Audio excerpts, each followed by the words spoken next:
Look, Israel is not a Western democracy. They're just not. And they don't get to play this card anymore. Israel took control of the West Bank and Gaza in 1967. They haven't occupied them for a few months after a war or even a few years after the war. They've occupied them for nearly 60 years, for longer than the Soviet Union occupied all of Eastern Europe.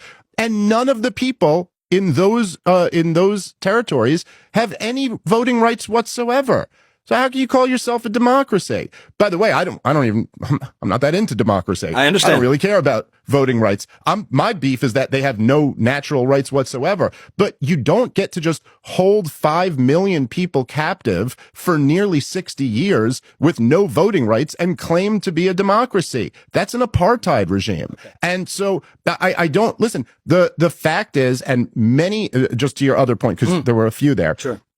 Many Israelis at the highest level of government have admitted this for many, many years, from Moshe Dayan to Barak, all up and down. Bunch of former prime ministers admitted. It was Ehud Barak who said, "If I was a young Palestinian, I'd be a terrorist too." And it's not because they are just all possessed by evil and Jew hatred. The truth is that the creation of Israel, however you feel about it, involved 750,000 Palestinians being kicked off of their land.